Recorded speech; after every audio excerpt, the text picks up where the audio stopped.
You're listening to This Naked Mind with Annie Grace.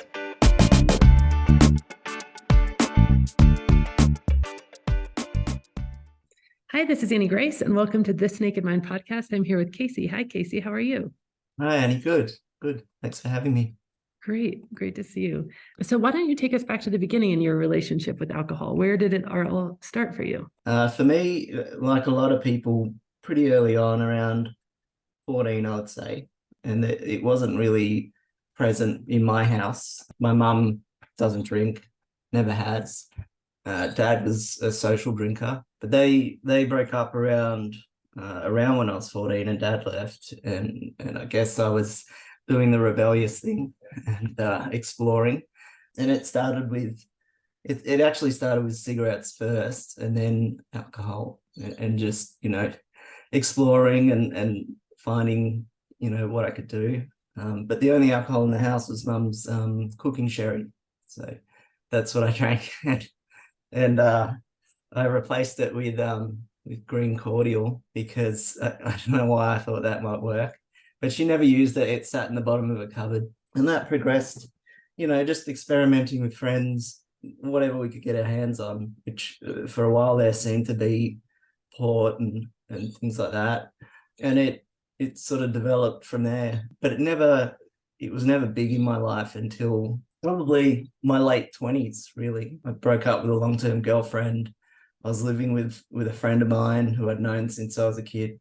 And we were just, I guess, two single guys living together with not much to do. So we would drink for something to do. And that, I think, was the start of kind of almost glorifying getting drunk. Like, those, I was, talking about how wasted we got the night before and laughing at it and all that sort of stuff. And that went on for, quite a lot of years, typical weekend binging, that sort of stuff. But it was around then I started to look at my own kind of diet and fitness and things like that. I had a snowboarding injury where I dislocated my shoulder, and that rehab set me on this path to start looking at exercise. And that's probably the beginning, those sort of early 30s, of trying to live a more healthy life, but also drinking a lot. So it was this dual kind of existence that I wasn't that cognizant of, but it was there. And then I re-met my wife to be. We sort of knew each other before, but we reconnected, and I moved to Melbourne, and we met probably in an alcohol-fueled state, and alcohol played a big part of our early relationship. I do remember at a point really early on where we'd been, together a few weeks, but always out, always drinking.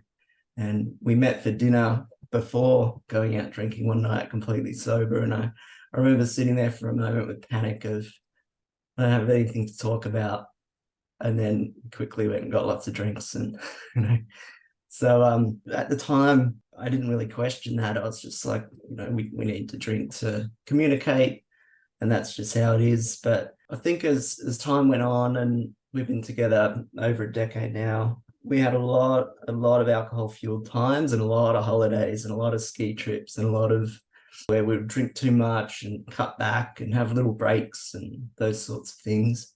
But I didn't really do a considered break until I did Dry July in 2012, I think. That was my first month off drinking after many, many years. And I felt amazing. But it crept back in slowly at first. It just crept back in until it was just drink as much as you can, black out. I was always one to not really just have a few. It was either drink it all or fall asleep or black out or whatever comes first. Usually it was the pattern for me. And we ended up living in sort of a city fringe suburb of Melbourne. And when we first moved into our apartment there, all the bars in the area had closed over the years. And it was just starting to go through this resurge of new bars opening up. So one opened up across the road from us, and then few months later, one down the road. And slowly but surely, we became friends with all the bar owners, and we would just frequent these bars that were just on our doorstep all the time. And then as we came into 2020, we both work for the government. So we get a nice perk where after 10 years of service, you get 3 months long service leave. And so we'd been planning this massive trip to Europe to go snowboarding, to do all this stuff from pretty much January 2022 to March. And we know what happened in March 2020.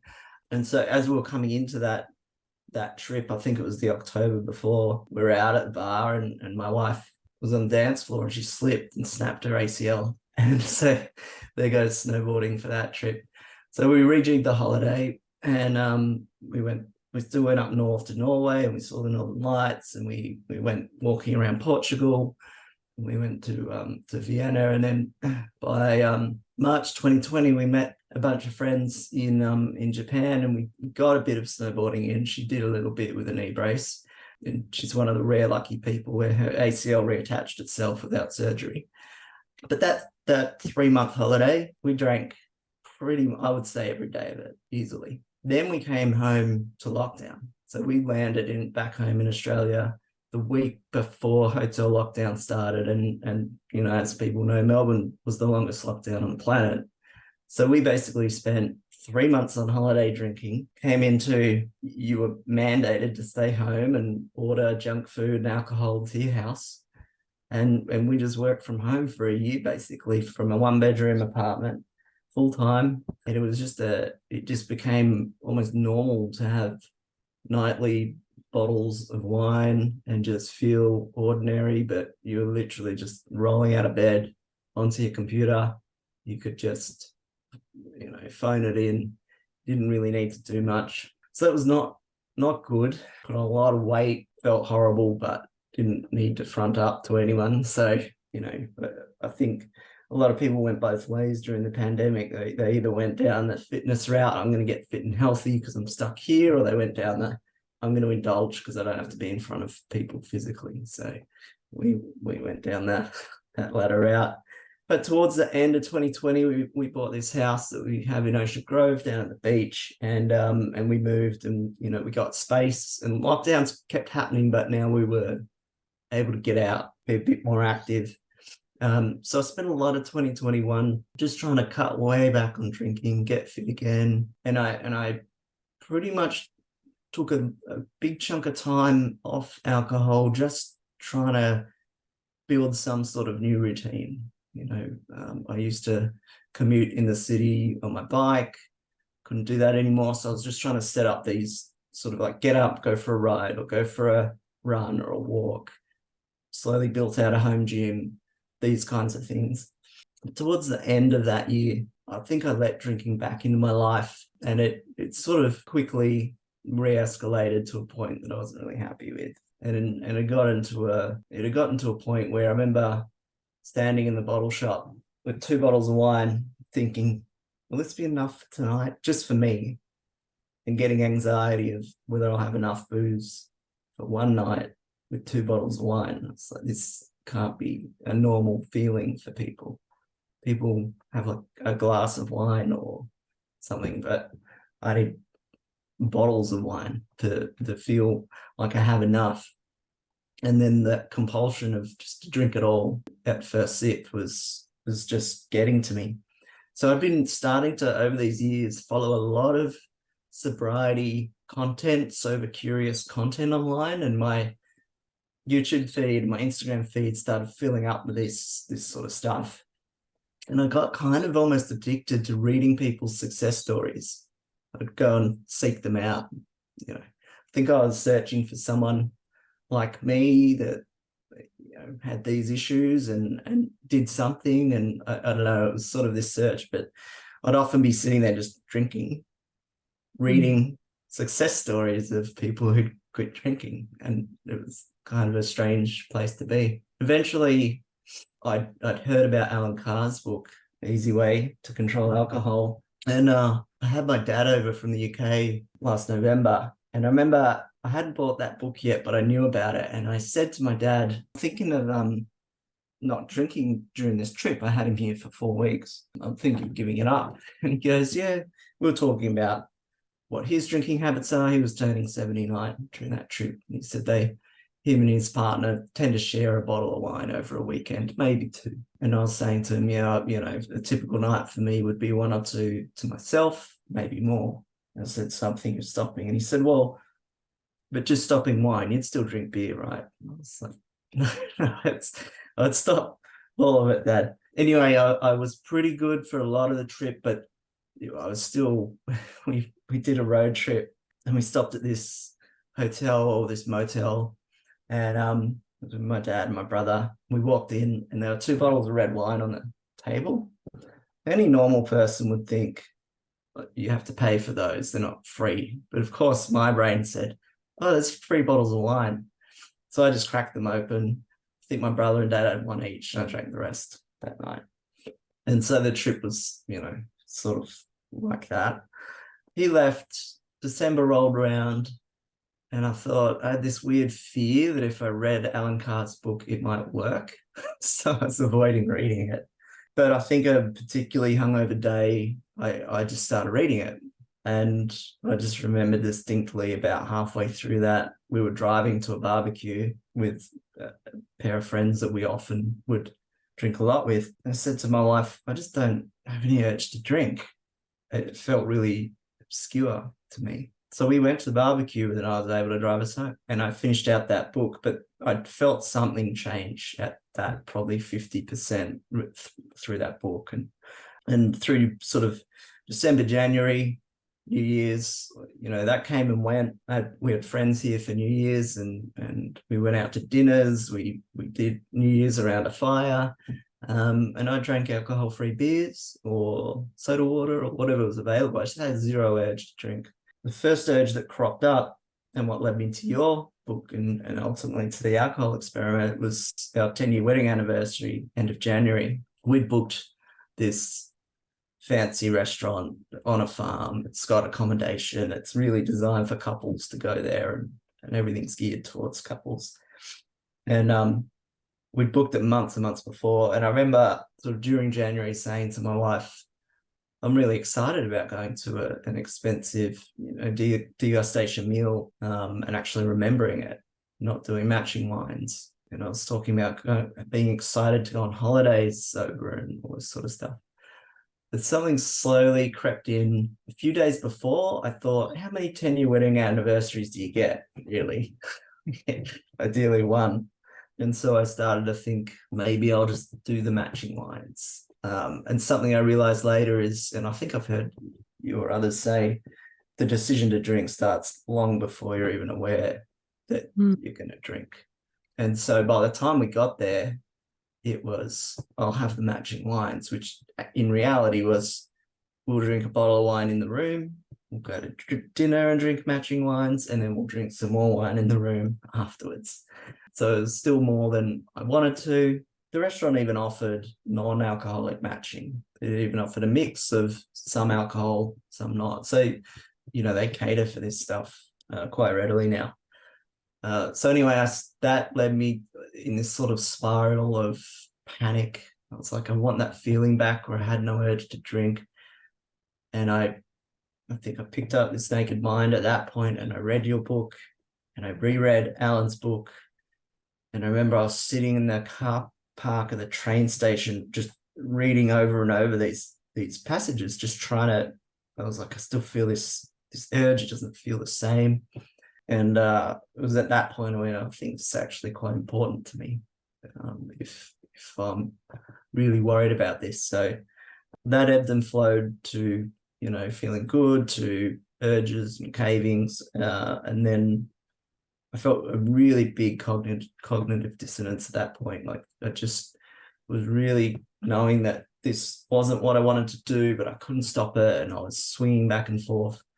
And then I came across your other book, the Alcohol Experiment, and that's what sort of changed things. Having this structure, and I kind of built a practice around it of get up in the morning, read a chapter, journal, or do an ACT technique, go online, comment, watch the videos. I was kind of sad when it ended because I just really liked that morning ritual that I made. So I still have my journal here. Like I still journal every morning. And it's usually thoughts about where am I at, or what are my feelings at the moment around alcohol, sometimes more mundane things. So that it just worked amazingly well. And I was just so surprised by the sheer amount of resources that you put out there. Because I bought that not really, like I was really stuck on that cognitive dissonance thing. And that's sort of what attracted to me to that book. And when I saw a mention in there of this online community space and saw all that content, you know, for the price of this little ebook, there was so much there that I could use. And it was just a transformative sort of experience. And so that led me to 150 something plus days sober. And then I had a recent blip, which I thought at first when your team reached out, I was like, well, you know, I had a recent blip. Can I even speak with any kind of credibility about this stuff? But I looked at it differently this time. So what it was we had, for a long time since we bought this house, we've been trying to get this load-bearing wall torn down between our kitchen and lounge room. And the building industry in Australia is a nightmare at the moment. People string you along, everything's overpriced. It's really hard to get anything done. So we'd been trying to get this done for nearly 2 years, and we finally made it happen. We got a company in, they tore this wall out. The place was a giant mess. It took, you know, disrupted our lives for all of a few days. But after it was done, the builders that were here and my wife all cracked some Coronas. And for some reason, I just, I could have one. And very quickly, that just went straight back into old entrenched behaviors.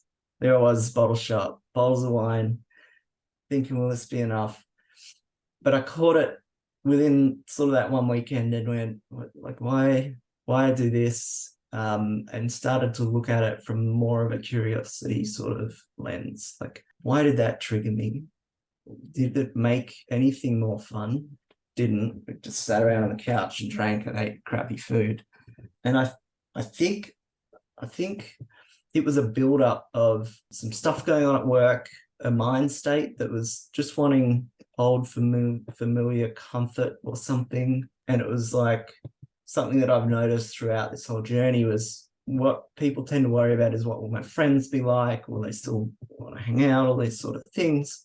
And as all my friends throughout this journey that I have been on holidays with or have seen or have hung out with have all, you know, praised me for doing this sort of stuff and talked about their own issues around alcohol and things like that. And I realized it wasn't actually a fear of what your friends think. It's more what you think about yourself. And I wasn't accepting this new self so much, or I wanted to test that. I'm sure there's far more qualified people that know what I'm going on about. But I think I've taken that as a learning experience and as confirmation that alcohol adds nothing to my life.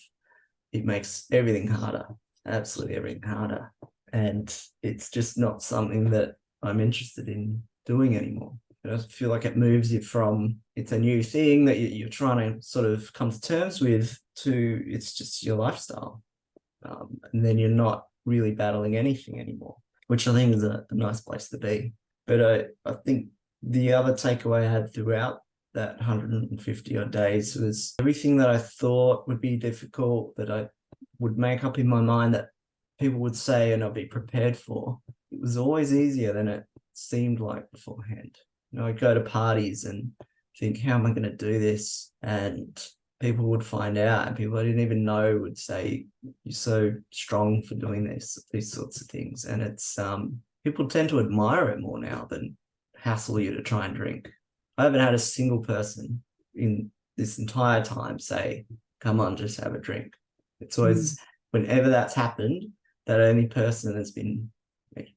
And that's the only one I've had to battle. So I think if anyone's out there wanting to sort of step into this, one, there's so much content online now, and you can find things that resonate with you. It's not, you know, these traditional things. There's something that'll work for just about everybody, I think. And there's, you know, some of those sort of alcohol influences or alcohol-free influences and things. Some of them I've watched their content and gone, that doesn't work for me, and others I'll follow, you know, quite closely. So it's a lot out there. And then the resources that you've produced, there's stuff there that I can just go back and refer to if I feel like it. I'll kind of pop open the app or go on the site and just look at people, what they're saying, community there. There is a lot of discourse about how horrible the internet is, but there's nice places on there as well. There's communities that are useful and are doing things that isn't doom scrolling or whatever else. So yeah, that's a lot. But it was, I think, one of my favorite times that I can think back to recently is just that 30-day period was just so cathartic, just what I needed. Well, that's just so cool. That's great. Thanks so much, Casey. I love that. I love that you came on anyway, because I think it's one of the cultural, I think, myths that is so toxic to this conversation, is this idea that we have to be perfect or we have to be 100% or it doesn't count.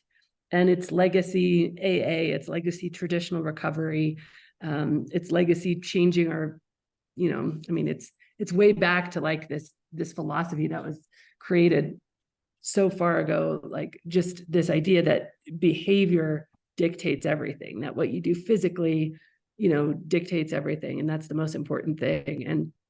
And I just have a totally different philosophy. I have what you feel is more important.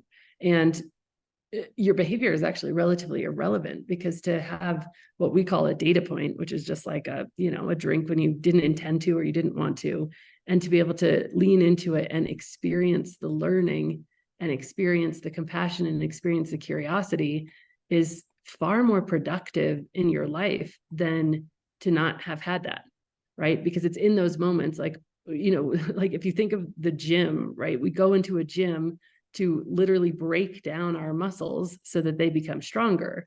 And so if everything is just perfect, there's a quote that says, like, I don't want to be perfect, because perfect means there's no room to expand. There's no room to grow. And I think it's just such a toxic belief in our society that the goal is perfection and the goal is 100% success.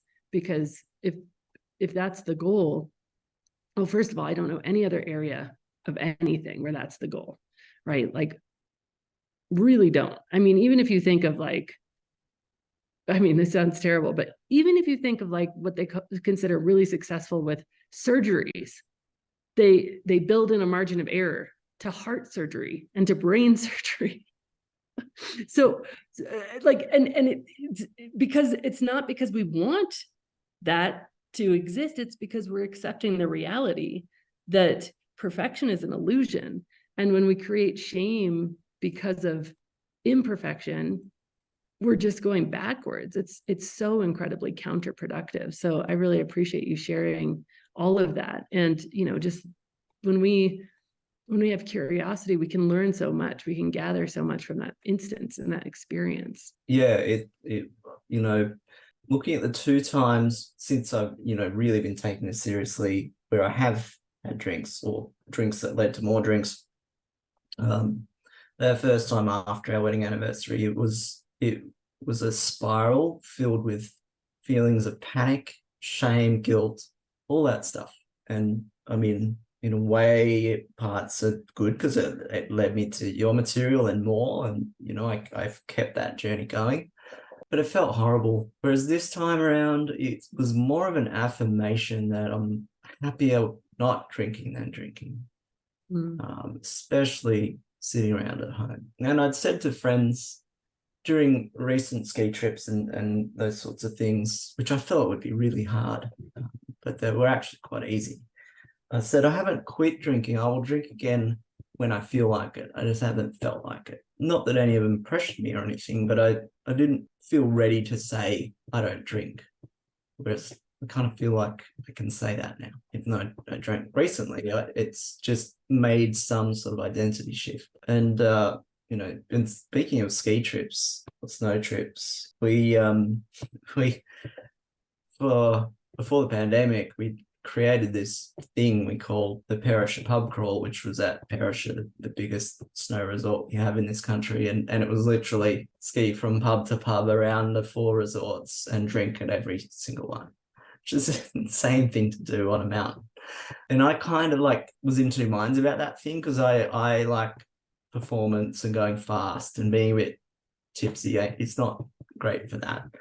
And you're trying to balance on a snowboard. We did it this year, but I did it sober. So I was with our group, and it was the worst season in about 30 years. So a lot of stuff was closed, but we went to a bunch of pubs. And for me, it was more seeing who offered alcohol-free alternatives and who didn't. I found that interesting.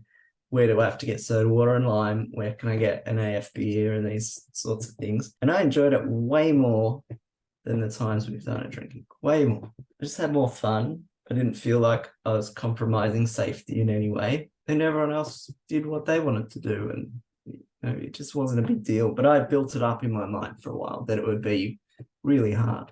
But it wasn't. And that's something else I've learned throughout this, is tend to build things up a lot in our minds. And then in reality, that wasn't so bad. And alcohol is a way of doing that when you're hungover, of making everything seem this massive problem.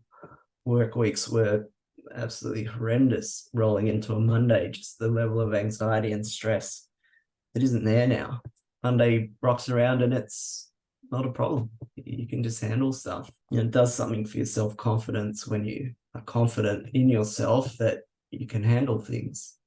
You're not gonna, just be trying to get through the day because you feel horrific. So it just gives so much more than that little feeling of relaxation or whatever you think you get from that initial drink, which you quickly ruin with many more drinks. So it's kind of why I just don't see the point in it anymore. And I'm finally at peace with that, is what I feel. Oh, that's just cool. That's so cool. I feel like it's such an interesting perspective to have done something one time, like the perspective to have done something one time, one way, drinking, and then to go back and do that same thing again, not drinking. And I remember I had that experience with camping, because I had used to, obviously, when I was young, camp with my family, and I wasn't drinking. I was a kid, but then all of my adult camping experiences were drinking. I mean, even to the point where we would go backpacking, where you were carrying everything on your back, including like your food and the stove and the tent and everything else. And we'd still bring alcohol, even like 28 miles in 3 days. And we're still bringing alcohol. And so the first time I went camping without that, and it was just so fun and so enjoyable. And you're out there. And now that was probably the first time that I realized this really interesting truth, that being drunk feels the same. So it feels the same to be drunk in front of a campfire as it does to be drunk on the couch, as it does to be drunk at a football game. Like, it just feels the same. And so it was like every single unique and varied experience in my life, I was just being drunk. And then when I started to not be drunk, I was like, oh, this is new. This is different. This feels good. And it was like, we so crave variety as human beings. Like, we want variety of experience and touch, taste, smell, sight, all those things. Like, we want to activate our senses. And not only does alcohol deactivate our senses, but it makes everything feel the same. And so we're just robbing ourselves of like the joy of life. And it was like, oh my gosh, it's such a poignant moment for me. It is. It does make everything feel new again. Which is just really exciting. We went up to Northern Australia, to Cairns, to see a friend, just for a long weekend, and he was my friend that I lived with in my sort of late 20s, early 30s. We used to drink just so much. It was really all we did together. I've known him though since I was 2 years old. He's my oldest friend, basically like a brother almost. And my wife and I went up to see him, and I didn't drink and they did, and it wasn't a problem at all. We went around to all these places and everyone's got either alcohol-free offerings or soda water. Everyone has soda water. And I remember we arrived the Friday night, they started drinking. I got up at 6 a.m. the next day and did the local park run. And now he's messaging me, he's doing park runs Saturday mornings. So, you know, they were hungover most of the trip and I was just enjoying it. And I do struggle. The two things that I still struggle with, one is trying to get across to friends how good they could feel and being a bit of that zealot kind of person. So I'm starting to reel back and just sort of just lead by example, I guess. And the other one is, I've heard you mention a few times, just ghosting a party, just leaving when you want, and no one will notice. I'll still hang on, you know, throughout the party, well beyond the time I want to be there, and people have become annoying and drunk and repetitive, and I just don't know how to exit well. Usually because my wife's there and she's drinking, I think part of it's like I just don't want to leave her, even though it's amongst friends. I just feel strange about it. So I'm going to talk to her about that and say, you know, if we're amongst close friends and I just leave, you're staying there. But, you know, and she is drinking less since I've stopped drinking. I think we bounce off each other, and she hasn't sort of fully quit though. But I've come to terms with that too. It's just, you know, everyone's on their own path. Everyone will get to where they need to be at some point. And I feel like I've inspired a few friends. We're all, you know, our friendship circle's all sort of in our early 40s, some with kids and some without. And I think a lot of us are starting to realize that alcohol doesn't serve us in any way, or any way that like it used to when we were younger. And I'm always impressed by younger people that have already realized that. You know, I met someone at a party, she was in her 20s, I think, and she'd given up alcohol, you know, by her early 20s and was completely fine with that. She said she doesn't even take alcohol-free alternatives anymore to sort of blend in, because she doesn't really care what other people think. And I found that pretty inspiring. I said, you know, it took me to 42 to get to this point, and she's, you know, got so much in front of her without just completely drowning it in alcohol. Yeah, it's great to see.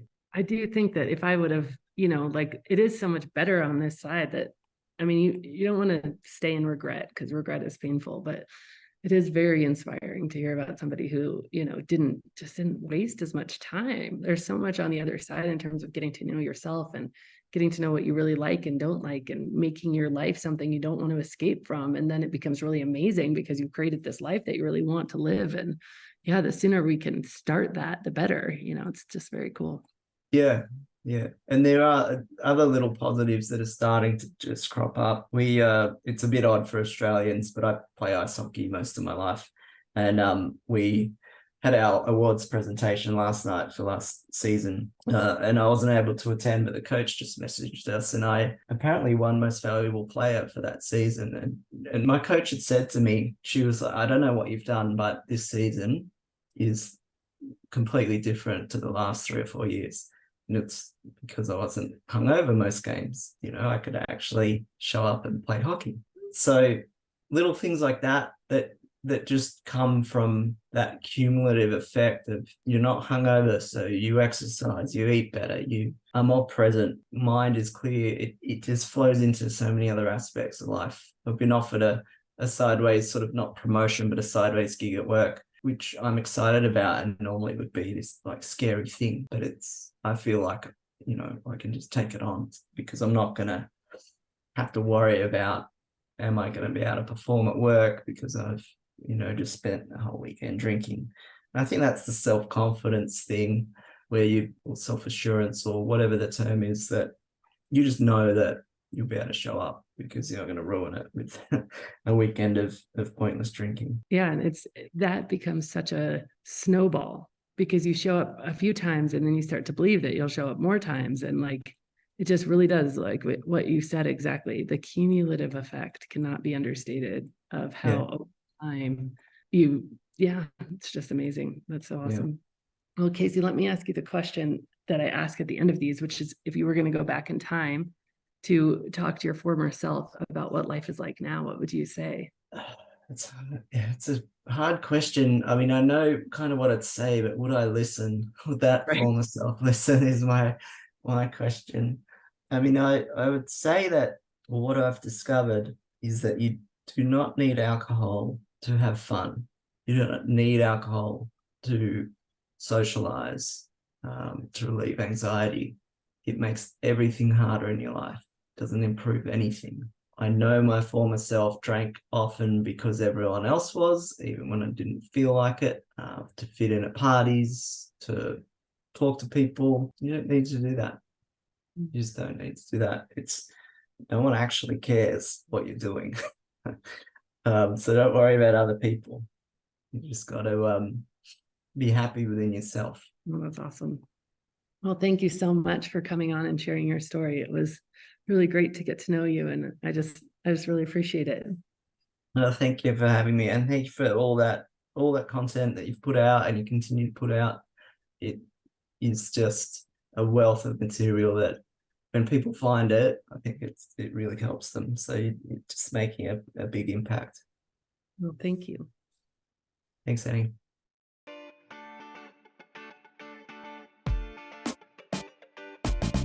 Thank you so much for listening to this episode. If you're ready to see how This Naked Mind can help you on your personal health and wellness journey and want to learn more, go to thisnakedmindpodcast.com to learn what your next best step is.